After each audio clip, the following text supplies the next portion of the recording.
ابن ماجہ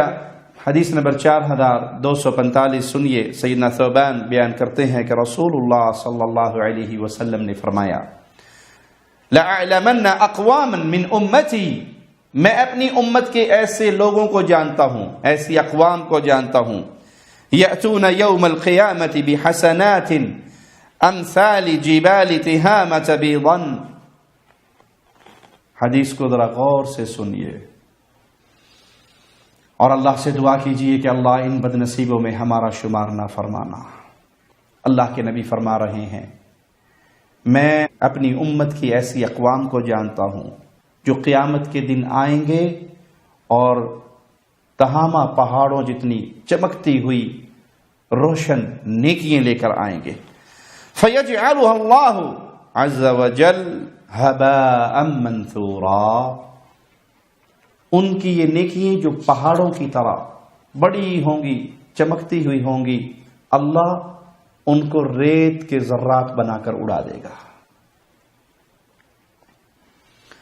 سیدنا ثوبان کہنے لگے یا رسول اللہ صلی اللہ علیہ وسلم، یہ لوگ کون ہوں گے؟ ہمیں ان کی صفات، ان کی خرابیاں بتائیے، ان کا جرم بتائیے، ایسا نہ ہو کہ ہم بھی ان میں شامل ہو جائیں اور ہمیں پتہ ہی نہ چلے۔ تو رسول اللہ صلی اللہ علیہ وسلم نے فرمایا اما انہم اخوانکم ومن جلدتکم ویأخذون من اللیل کما تأخذون، یہ تمہارے بھائی ہوں گے، تمہاری ہی نسل سے ہوں گے، تمہاری جلد سے ہوں گے، جس طرح تم رات کو عبادت کرتے ہو، تہجد پڑھتے ہو، وہ بھی راتوں کو جاگنے والے ہوں گے، تہجد پڑھنے والے ہوں گے، عبادت کرنے والے ہوں گے۔ وَلَكِنَّهُمْ أَقْوَامٌ إِذَا خَلَوْا بِمَحَارِمِ اللَّهِ، لیکن وہ کون لوگ ہوں گے؟ وہ راتوں کو قیام کرنے والے، عبادت کرنے والے، تم جیسے لوگ، اسی امت کے افراد، لیکن ان میں ایک بیماری یہ ہوگی جب وہ تنہائی میں آیا کریں گے، اکیلے ہوا کریں گے، کوئی ان کو دیکھنے والا نہیں ہوگا، تو پھر اللہ کی حرام کردہ چیزوں کو اس کا موقع ملتے ہی اس کا ارتکاب کریں گے۔ انتہکوہا، جو اللہ نے حرام کی ہیں، جن چیزوں سے اللہ نے منع کیا ہے، وہ جو ہی تنہائی میں موقع ملا، کوئی ان کے سامنے نہیں، کوئی دیکھنے والا نہیں، تو ان حرام کاموں پر آنکھیں بند کر کے کھل کر عمل کریں گے۔ اللہم لا تجعلنا منہم ولا معاہم ولا فیہم۔ حدیث کیا بتا رہی ہے کہ ان کے دو رخ ہوں گے، ایک ظاہری اور ایک باطنی۔ ظاہری رخ سے مراد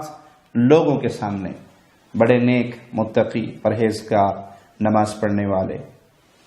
دیندار شکل اپنانے والے، اور ایک رخ تنہائی کا۔ اور آج یہ حدیث